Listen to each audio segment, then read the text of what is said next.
नमो नमः, नमस्कार। आप सभी का हमारे YouTube channel SP Sanskrit 6 to 10 में स्वागत है।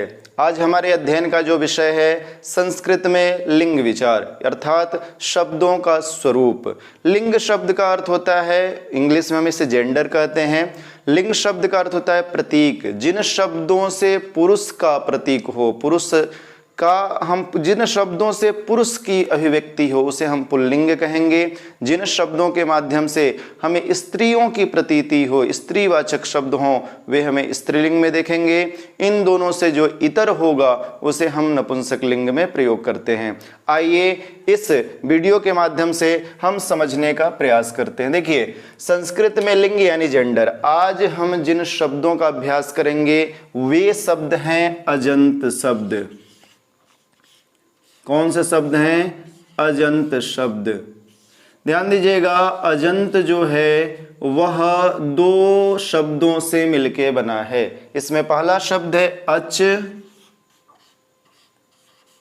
दूसरा शब्द है अंत। अच का अर्थ आपको पता है, अच यानी स्वर होता है। मैंने पिछली कक्षाओं में आपको जब स्वर संधि पढ़ाया था तो उसमें मैंने कहा था कि स्वर को अच भी कहते हैं, अर्थात वे शब्द जिनके अंत में स्वर हों उसे हम अजंत कहेंगे। क्या कहेंगे? अजंत कहेंगे। अब संस्कृत में जो लिंग है उसे हम 3 भागों में बांटते हैं। कितने भागों में बांटते हैं? 3 भागों में। सबसे पहला भाग जो है उसे पुल्लिंग कहा जाता है।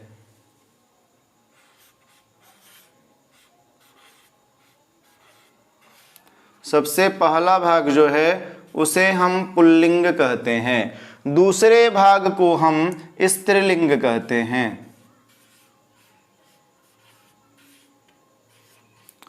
और जो इनसे इतर है उसे हम क्या कहेंगे? उस भाग को हम नपुंसक लिंग कहेंगे।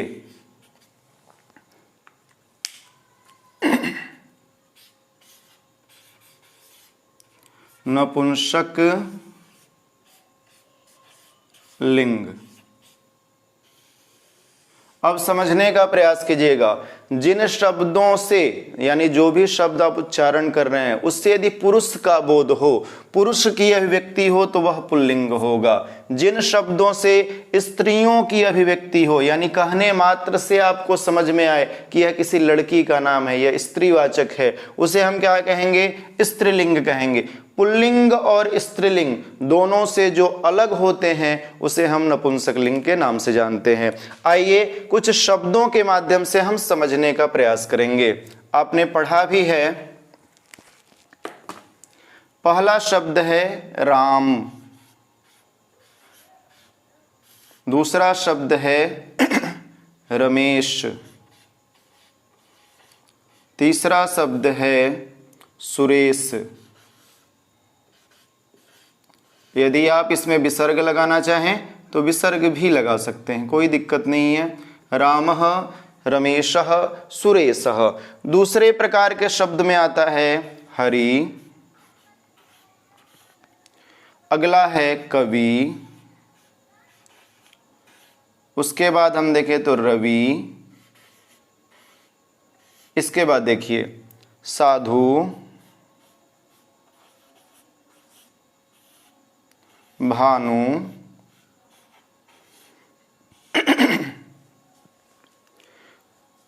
पितृ,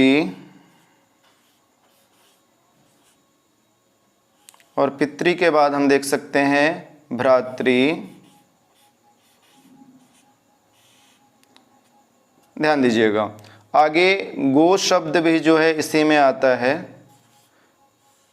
उसके लिए हलंत पुल्लिंग जब हम पढ़ेंगे तो उसके लिए अनुड्वान शब्द का भी प्रयोग किया जाता है। अब देखिए एक चीज ध्यान दीजिएगा, इसमें सबसे पहले हमने जेंडर के अंतर्गत कौन से शब्दों को प्रयास किया समझने का? अजंत शब्दों का। वे शब्द जिसके अंत में स्वर हों, वे शब्द जिनके अंत में स्वर हों। आप राम देखेंगे तो अंत में म है, सुरेश के अंत में भी अ है, रमेश के, सुरेश के अंत में भी अ है, इसलिए इसको अकारांत कहते हैं। क्या कहते हैं? अकारांत। अकार है अंत में जिसके, यानी जिन शब्दों के अंत में अकार है वे शब्द क्या कहलाएंगे, अकारांत। और ये किस प्रकार के शब्द हैं, अकारांत पुल्लिंग शब्द हैं। इन शब्दों के अर्थ में देखिएगा तो हरि के अंत में ई है, कवि के अंत में ई है, रवि के अंत में ई है। वर्ण विन्यास करेंगे तो समझ में आएगा, इसे हम ईकारांत कहते हैं। ईकारांत पुल्लिंग शब्द। पहला क्या था, अकारांत। देखिए राम शब्द के अंत में म में अ है, हरि शब्द के अंत जो री है री में ई है, इसलिए अकारांत और ईकारांत। अगला हम देखते हैं साधु। साधु शब्द के अंत में आपको ऊ दिखेगा, भानु शब्द के अंत में ऊ दिखेगा, इसलिए इन शब्दों को उकारांत कहते हैं। उकार है अंत में जिसके, ऊ है अंत में जिसके, उसको हम क्या कहेंगे, उकारांत पुल्लिंग शब्द कहेंगे। अगला देखिए, पितृ शब्द, पितृ शब्द से पिता बनता है, भ्रातृ शब्द से भाई भ्राता बनता है। इन शब्द के अंत में आपको री दिख रहा होगा यहाँ पे, इसलिए इसको क्या कहेंगे, ऋकारांत।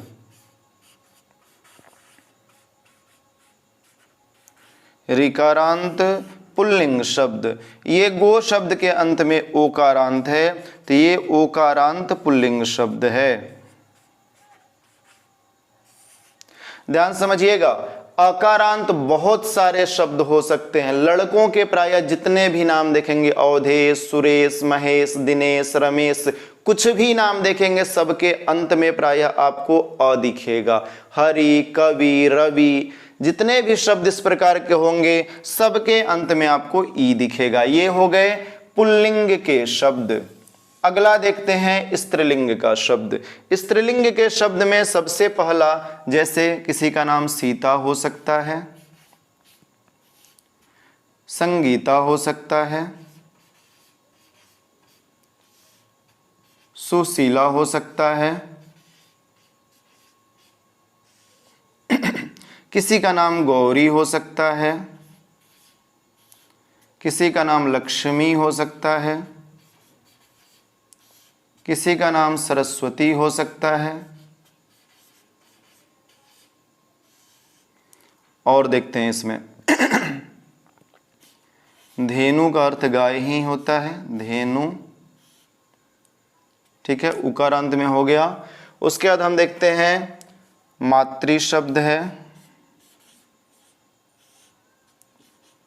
स्वश्री शब्द है, और भी बहुत सारे शब्द इसमें आपको मिलेंगे, ठीक है। लेकिन सामान्यतया हम समझने का प्रयास करते हैं। देखिए लड़कों के नाम को आप देखेंगे तो प्रायः आपको अंत में अ मिलेगा, और लड़कियों के नाम देखिए, प्रायः शब्द का इसलिए प्रयोग कर रहा हूं कि अपवाद दो चार नाम ऐसे होते हैं जो लड़कों में भी आकारांत मिलते हैं और लड़कियों में भी अकारांत मिलते हैं। अ और आ का डिफरेंस यहाँ देखिएगा। सीता शब्द के अंत में क्या है, आ है, संगीता में आ है, सुशीला में आ है, इसलिए इसको क्या कहेंगे, आकारांत। इसको कहेंगे आकारांत स्त्रीलिंग शब्द। कौन सा, आकारांत स्त्रीलिंग शब्द। आगे देखिए, गौरी जो शब्द है उसके अंत में ई है, लक्ष्मी शब्द के अंत में ई है, सरस्वती शब्द के अंत में बड़ी ई है। ध्यान दीजिएगा, यहाँ पे छोटी ई थी, वहां पे बड़ी ई है, यहाँ पे अ था, वहां पे आ है, अपवाद को छोड़कर। यहाँ पे फिर देखेंगे ये शब्द हो जाएंगे ईकारांत। अब धेनु शब्द आप देख रहे हैं तो धेनु में क्या है, उकारांत।